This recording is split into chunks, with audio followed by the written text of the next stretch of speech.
세수대야에 비친 내 얼굴을 바라본다. 62.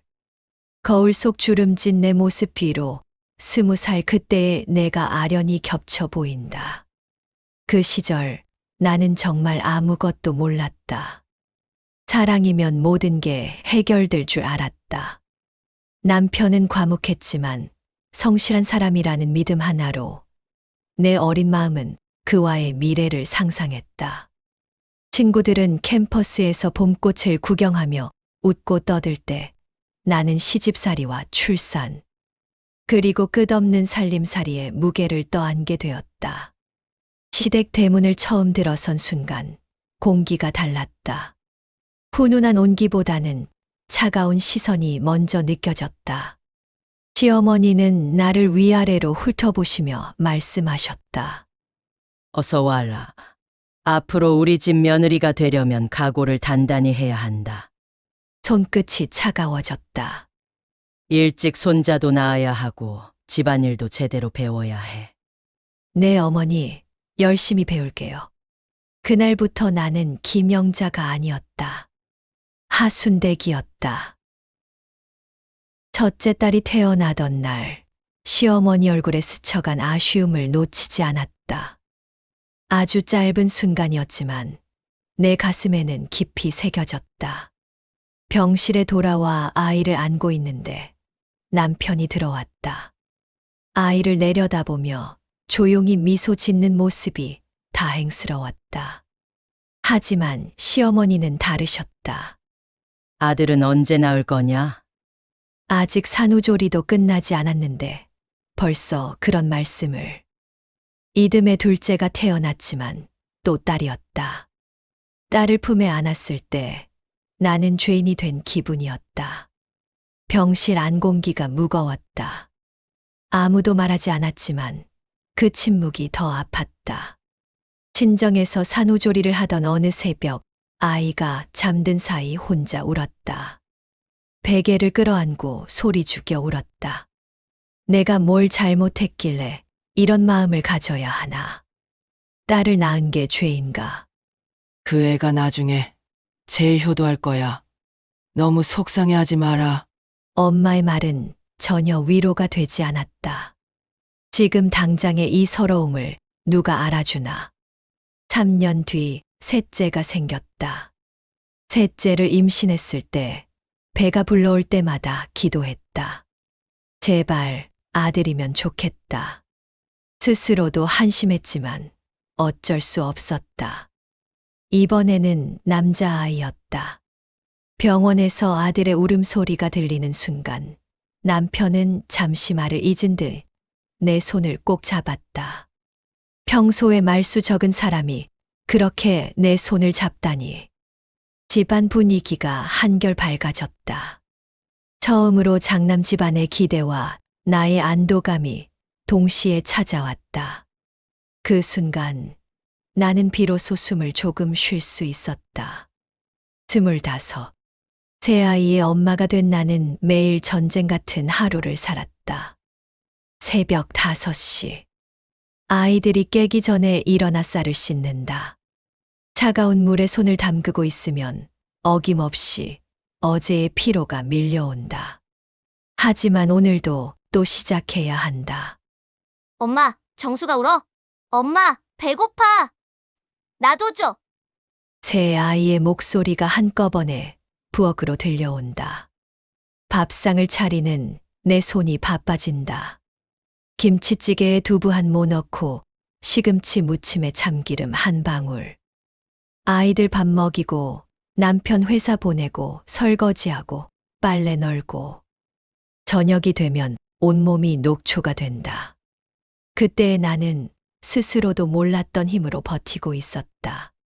주말이면 남편은 주말 근무를 나가고 나는 혼자서 새 아이를 데리고 시댁으로 먼저 향했다. 시장에 가서 장을 본 후 2시간 거리인 시댁까지 버스를 타고 갔다. 시댁 대문 앞에 서면 항상 한숨부터 나온다. 문을 열기 전 잠깐 숨을 고른다. 오늘 하루만 버티자. 늘 이런 마음으로 시댁 문턱을 넘었다. 거실에 앉아 있는 시어머니. 늘 같은 자리, 늘 같은 표정. 내가 들어서면 시계부터 보신다. 부엌으로 향하며 앞치마를 두른다. 이 집 부엌도 이제는 익숙하다. 어디에 뭐가 있는지, 시어머니가 어떤 반찬을 좋아하시는지. 무생채 만들려고 시장에서 사온 물을 꺼내 도마 위에 올려놓는다. 엄마, 미정이가 또 내 구두 신고 나갔나 봐. 첫째 시누이의 목소리가 집안을 울린다. 나 지금 나가야 된단 말이야. 주말 아침이면 20대 초반 자매의 옷쟁 탈전이 시작된다. 시누이는 엄마 앞에서 투정을 부리다가 검은색 구두를 찾아 신고 현관 거울 앞에 선다. 거울에 얼굴을 바짝 대고 빨간 립스틱을 조심스럽게 바르는 모습이 예뻤다. 머리는 파마를 새로 했는지 부드럽게 웨이브가 져 있었다. 엄마, 나 친구들이랑 영화 보고 올게. 그래, 조심해서 다녀와. 나는 칼질을 멈추고 창문 너머로 내다봤다. 하늘색 원피스를 입은 시누이가 작은 핸드백을 어깨에 메고 대문을 나선다. 길 건너편에서 기다리던 또래 친구 셋이 손을 흔들며 달려온다. 24살. 세상에서 가장 예쁜 나이.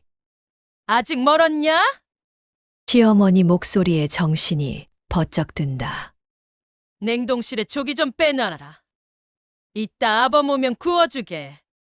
네, 어머니. 나는 다시 칼을 집어들었다. 똑똑똑 무써는 소리만 조용히 부엌에 울렸다. 같은 20대였지만 나의 20대는 항상 외로웠다. 나는 늘 이 집에서 혼자였다. 어김없이 주말은 또 왔다. 새벽에 눈을 뜨자마자 배가 뒤틀렸다. 처음에는 어젯밤 뭘 잘못 먹었나 싶었다. 하지만 시간이 갈수록 배 안에서 칼로 긁어내는 것 같은 통증이 밀려왔다. 화장실에 앉아 식은땀을 흘리며 생각했다. 오늘은 정말 못 가겠다. 남편에게 전화를 걸었다. 여보세요. 배가 너무 아파요. 이번 주는 당신 혼자 애들 데리고 다녀와야겠어요. 엄마가 기다리고 있을 텐데. 많이 아파? 수화기 너머로 남편의 당황스러운 목소리가 들렸다. 집에서 좀 쉬고 싶어요. 엄마한테 뭐라고 말씀드리지?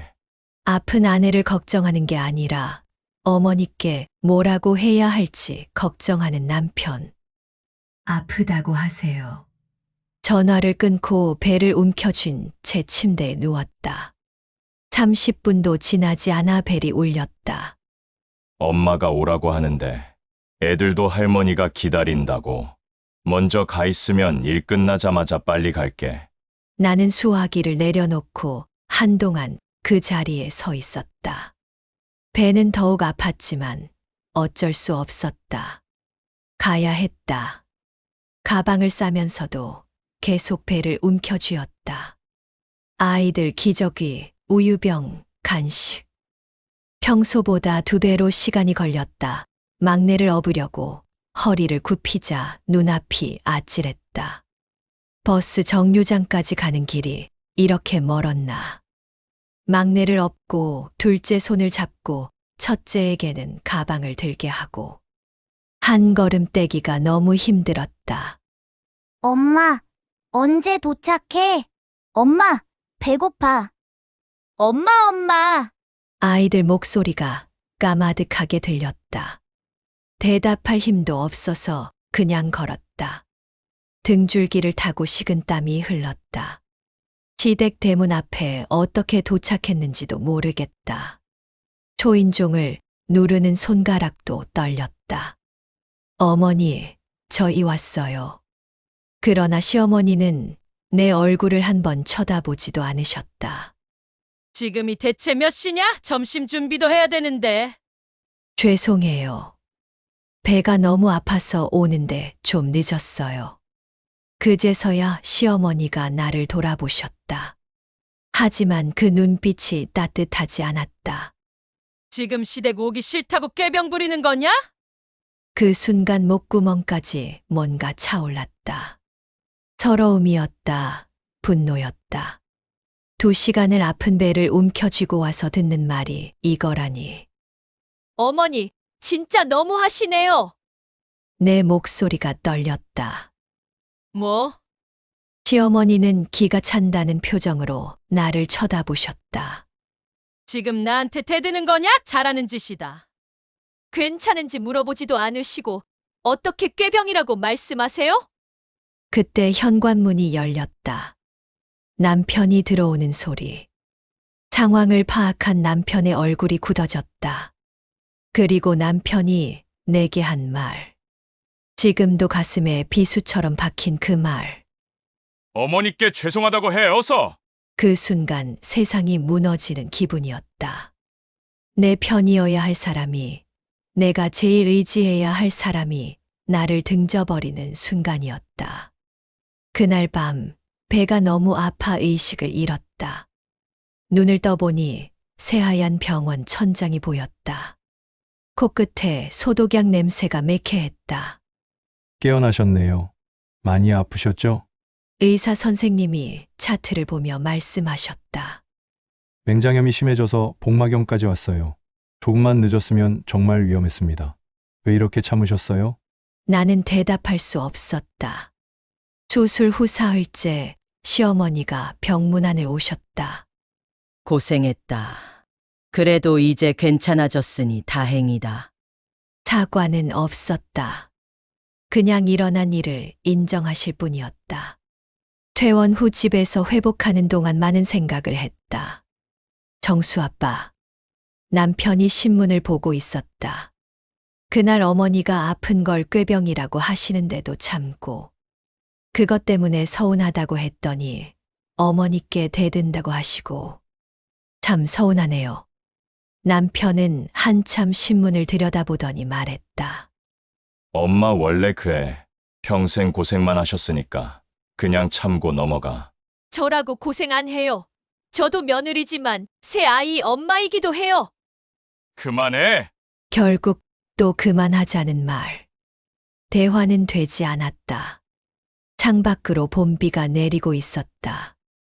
새싹들이 돋아나는 계절인데 내 마음만은 여전히 겨울 같았다. 이 생활이 언제까지 계속될까? 나는 언제까지 김영자가 아닌 화순대그로만 살아야 할까? 그때는 몰랐다. 진짜 시련은 이제 시작이라는 것을. 남편이 평소보다 일찍 들어왔다. 얼굴이 어둡다. 부엌에서 저녁 준비를 하던 내가 돌아봤다. 일찍 왔네요. 회사에 무슨 일 있어요? 남편은 한참 말을 못했다. 거실에 털썩 주저앉더니 조심스럽게 말을 꺼낸다. 회사에서 구조 조정을 한다네. 손에 들었던 국자가 떨어질 뻔했다. 구조조정이요. 나도 명단에 들어갔어. 가슴이 털썩 내려앉았다. 10년간 다니던 회사였다. 우리 집의 기둥이었다. 언제부터요? 이번 달 말까지. 한 달. 딱 한 달 후면 남편의 월급이 끊어진다는 뜻이다. 퇴직금은 얼마나? 별로 안 될 거야. 회사 사정이 안 좋아서. 그날 밤 잠이 오지 않았다. 눈을 감으면 숫자들이 머릿속을 맴돌았다. 아이들 학용품비, 생활비, 집세. 다음 날 아침부터 나는 일자리를 알아보기 시작했다. 아이들 때문에 오래 집을 비울 수는 없었다.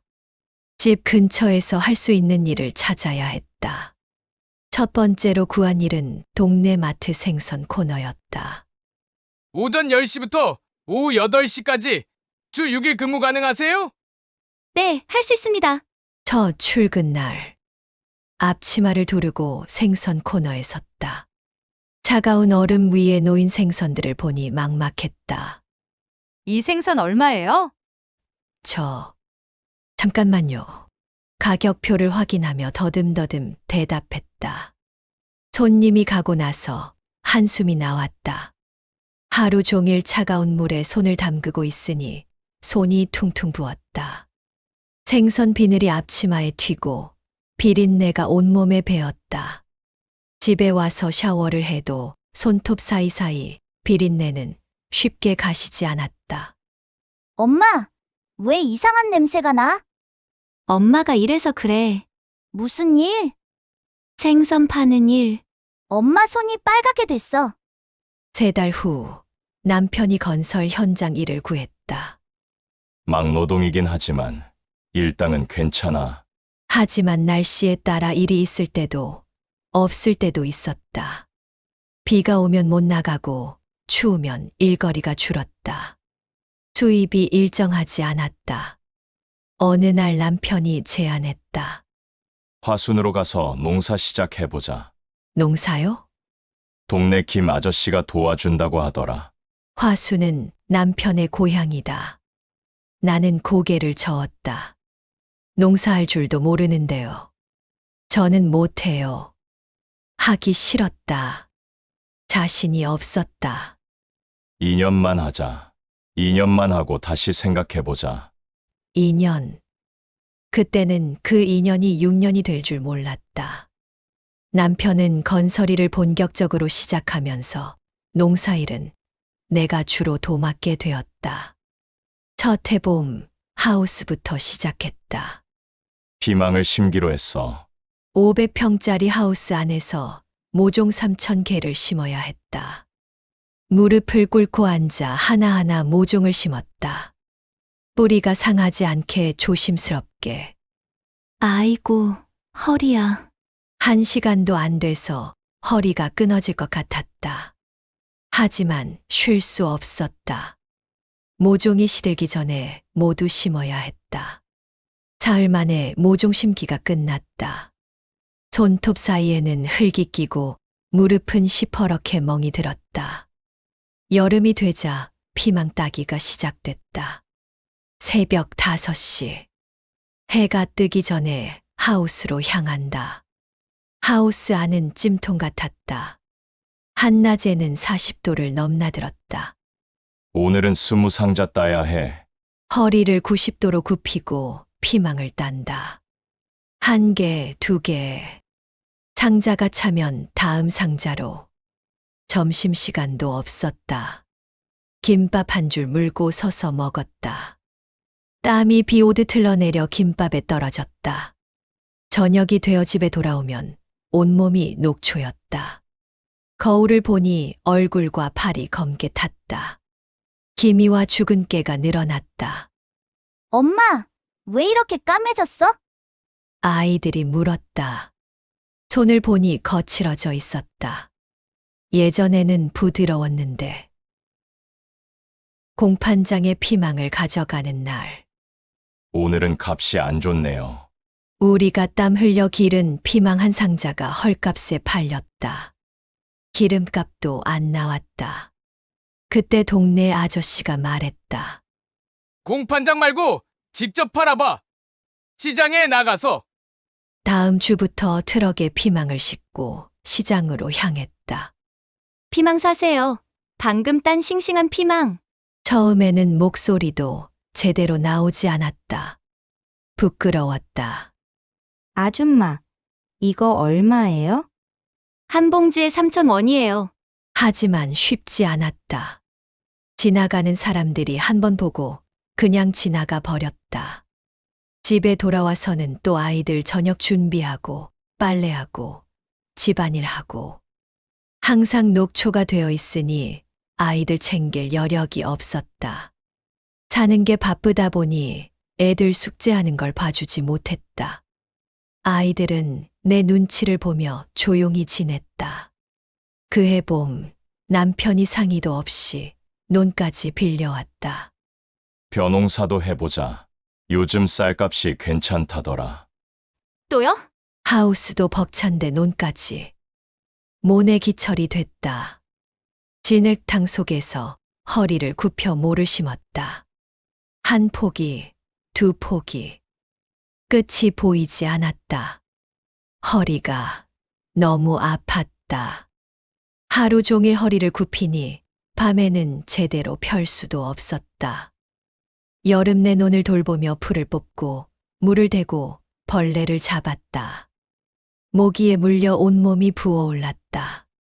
화순으로 이사한 후에는 집이 가까우니 시어머니는 매주 토요일마다 집에 들르셨다. 쌓여있는 설거지, 개지 못한 빨랫줄로 향하는 시어머니의 시선이 느껴졌다. 혼자 좌불안석이 되어 허둥지둥 치웠다. 어느 날 친정언니가 들렀다. 쌀 좀 남으면 우리가 사갈게. 진짜? 고마워, 언니. 시세보다 좋은 값에 사겠다고 했다. 나는 기뻤다. 정수 아빠, 쌀 좀 트렁크에 실어줘요. 남편이 쌀을 나르고 있는데 시어머니가 성큼성큼 걸어오셨다. 시댁 식구는 챙기지도 않으면서 친정에 다 퍼주고 있냐? 어머니, 언니가 돈 주고. 됐다. 며느리가 시용생들은 안 챙기고 친정만 챙기는 꼴 좀 봐라. 어머니, 그게 아니라. 시어머니는 화가 나신 채로 돌아가셨다. 언니가 난처한 표정을 지었다. 영자야, 언니 갈게. 괜찮다. 미안해. 언니, 그냥 가져가. 하지만 언니는 그냥 가버렸다. 남편은 옆에서 한마디 설명도 하지 않고 가만히 있었다. 그런 남편의 침묵이 더 화가 났다. 왜 아까 가만히 있었어요? 돈 주고 사간다고 왜 말 안 해요?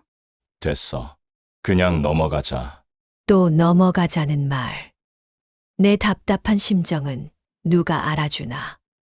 그날 밤 혼자 속으로 치밀어 오르는 감정을 겨우 삼켰다. 벌써 6년째 농사를 짓고 있었다. 처음 약속한 인연은 이미 훨씬 지나버렸다. 막내 정수가 초등학교 5학년이 된 봄이었다.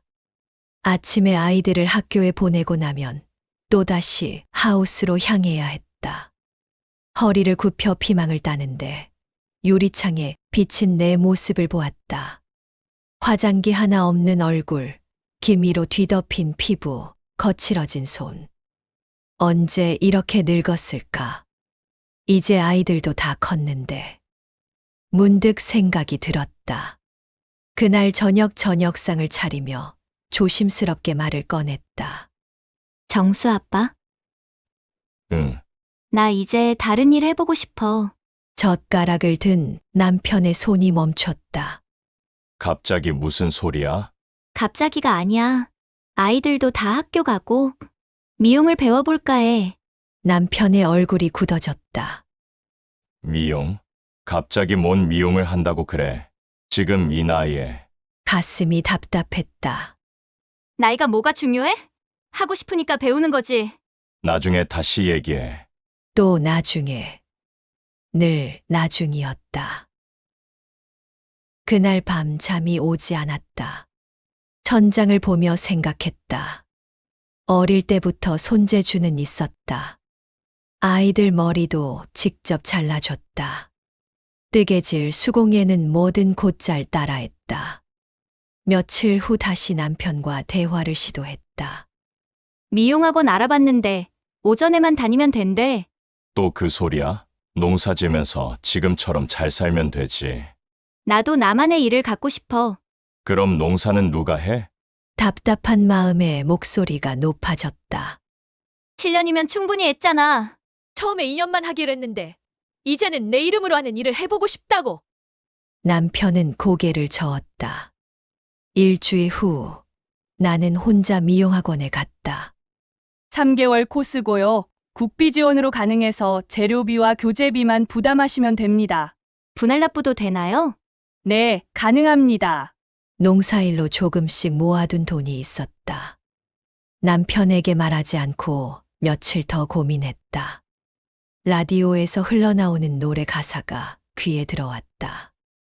아직 늦지 않았어. 다시 시작해봐. 다음 날 미용학원에 등록했다. 집에 와서 남편에게 말했다. 미용학원 등록했어. 다음 주부터 다닐 거야. 뭐? 내가 안 된다고 했잖아. 당신 허락받고 사는 거 아니야. 평생 처음으로 강하게 맞섰다. 그럼 농사는? 오후에 도와줄게. 오전만 비워달라고. 하우스는 아침이 제일 중요한 시간인데. 그럼 당신 혼자 해. 이제 내일도 해보고 싶다고. 첫 등원날. 아이들과 함께 집을 나섰다. 아이들은 학교로, 나는 미용학원으로. 얼마나 설렜던지. 학원에 도착해서 다른 학생들과 인사를 나눴다. 대부분 나보다 어렸다. 안녕하세요. 김영자입니다. 나이가 어떻게 되세요? 37이에요. 우와, 대단하세요. 이 나이에 새로 배우시다니. 부끄러웠지만 당당했다. 기초부터 배웠다. 가위 잡는 법, 빗질하는 법, 샴푸하는 법. 각도가 중요해요. 이렇게 45도로. 선생님 설명을 하나하나 수첩에 받아 적었다. 학교 다닐 때보다 더 열심히 공부했다. 집에 와서는 마네킹 머리로 연습했다. 아이들이 숙제할 때 나도 옆에서 연습했다. 엄마, 뭐해? 엄마도 공부해. 정수가 신기하게 바라봤다. 남편은 여전히 차가웠다. 아침마다 학원 가는 나를 탐탁지 않아 했다. 하지만 나는 행복했다. 오랜만에 내가 하고 싶은 일을 하고 있다는 생각에. 많이 늘었네요. 한 달 후 선생님이 말씀하셨다. 정말요? 네, 손재주가 있으신 것 같아요. 기뻤다. 이렇게 기쁜 게 얼마만인가. 3개월이 지나 자격증 시험을 준비했다. 실기시험에서 컷과 펌을 40분 안에 해야 했다. 시험장에서 떨리는 손으로 가위를 잡았다. 배운 대로, 연습한 대로 차근차근 했다. 일주일 후 합격 소식을 들었다. 그날 저녁 온 가족이 축하해줬다. 엄마 진짜 대단해. 아이들 눈이 반짝였다. 하지만 남편은 여전했다. 자격증은 땄으니까 됐잖아. 취미로 집에서 해. 취미가 아니라 일을 하고 싶어. 농사도 일이야. 내 이름으로 하는 일 말이야. 또다시 평행선이었다. 하지만 이번에는 달랐다. 그동안 공부하면서 확신을 얻었다. 나는 할 수 있다. 미용사가 될 수 있다. 동네 미용실에 이력서를 넣기 시작했다. 남편 몰래. 나이가 있어서 일을 구하는 건 쉽지 않았다. 이력서 수십 통을 돌려도 미용실에서 연락은 오지 않았다. 한 달 후 한 미용실에서 연락이 왔다. 일단 와보세요. 보조부터 시작하시면 돼요. 가슴이 두근거렸다. 그날 밤 남편에게 말했다. 다음 주부터 미용실에서 일하기로 했어. 뭐? 남편 얼굴이 굳어졌다. 내가 언제 허락했어? 허락은 왜 받아? 내가 하고 싶은 일인데. 그날 밤 남편과 크게 싸웠다. 하지만 후회하지 않았다. 첫 출근 날 아침. 새 앞치마를 입고 거울 앞에 섰다. 드디어 시작이구나. 37에 찾은 새로운 나. 미용실에서 일한 지 3년이 지났다. 처음에는 보조였지만 이제는 나를 찾는 손님들이 제법 많아졌다. 김 선생님 손이 참 좋아요. 머리가 정말 예뻐졌네요. 그런 말을 들을 때마다 가슴이 벅찼다. 인정받는다는 느낌이 이렇게 좋은 거구나. 어느 날 단골 할머니가 말씀하셨다. 선생님은 언제 독립하실 거예요? 독립이요? 그날 밤 생각해봤다. 정말 내 미용실을 열 수 있을까? 며칠 후 남편에게 조심스럽게 말했다. 미용실을 차리고 싶어. 남편이 신문에서 고개를 들었다. 미용실을? 작은 거라도 괜찮으니까. 남편은 말이 없었다. 며칠 후 남편이 먼저 말을 꺼냈다. 농사 정리하자. 뭐? 하우스 처분하고 논도 정리해서 미용실 차려줄게. 믿을 수 없었다. 그 고집 센 남편이 하우스를 정리하는데 한 달이 걸렸다. 7년간 정성 들인 곳이라 아쉬웠지만 후회는 없었다. 드디어 시골의 작은 미용실을 얻었다. 12평 정도의 작은 공간이었지만 내게는 꿈의 공간이었다. 간판을 다는 날, 영자 미용실. 내 이름이 새겨진 간판을 보는 순간 눈물이 쏟아졌다. 엄마, 울어? 정수가 물었다. 기뻐서. 우와, 간판 예쁘다. 아이들도 기뻐했다. 개업 첫날. 첫 손님은 예전 단골 할머니였다. 축하해요, 원장님. 원장님.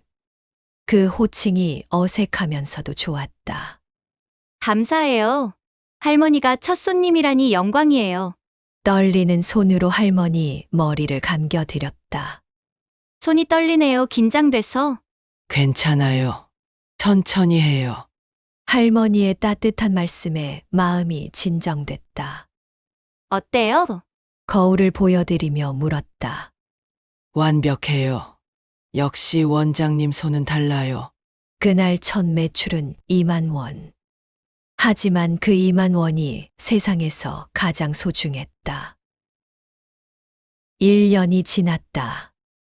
미용실은 동네에서 제법 유명해졌다. 영자 미용실이 제일 잘해줘. 머리가 뽀글뽀글하니 잘 안 풀려서 좋아. 입소문이 나면서 손님들이 더 늘었다. 어느 날 친정언니가 왔다. 영자야, 정말 대단하다. 뭐가? 이 나이에 새로 시작해서 이렇게 성공하다니. 성공까지야. 아니야, 이게 성공이야. 자기 일 갖고 당당하게 사는 거. 언니 말에 가슴이 뜨거워졌다. 그날 저녁 거울을 보며 생각했다. 지난 20년을 돌아봤다. 20살에 시집 와서 지금까지. 어린 나이에 맡은 결혼의 무게, 시집살이의 서름, 경제적 어려움, 농사일의 고단함. 그때는 왜 이런 삶을 살아야 하나 싶었다. 언제까지 이렇게 살아야 하나 절망했다. 하지만 지금 생각해보니 그 모든 게 나를 지금의 나로 만들어준 것 같았다. 고생이 많았지만 포기하지 않았다. 아이들을 위해, 가족을 위해 버텼다. 그리고 37에 새로운 도전을 했다. 늦었지만 포기하지 않았다. 지금 거울 속 내 모습에는 주름이 많다. 손도 거칠다. 하지만 눈빛은 반짝인다. 예전과는 다른 눈빛이다. 자신 있는 눈빛, 당당한 눈빛이다. 어느 날 큰딸이 물었다. 엄마, 행복해? 응, 행복해. 다행이야. 엄마가 행복하다니까 나도 기뻐. 아이들도 변했다. 예전에는 항상 피곤해하는 엄마를 봤지만 지금은 활기찬 엄마를 보고 있다. 엄마, 정말 멋있어. 꿈을 이룬 게. 그렇다. 나는 꿈을 이뤘다. 늦었지만 포기하지 않고 이뤘다. 20년 전 20살 영자에게 말해주고 싶다. 힘들어도 포기하지 마. 언젠가 내가 원하는 삶을 살 수 있을 거라고. 지금 나는 행복하다. 내 일이 있고 내 이름이 걸린 간판이 있다. 손님들이 나를 찾아와서 고마워한다. 이것이 내가 꿈꾸던 삶이다. 늦었지만 후회하지 않는다. 지금이라도 시작할 수 있어서 감사하다. 앞으로도 열심히 살겠다. 내 이름으로, 내 힘으로. 창밖으로 봄비가 내린다. 늦은 봄이지만 분명히 내 계절이 왔다. 62, 늦었지만 아직 늦지 않았다. 지금부터가 진짜 내 인생이다.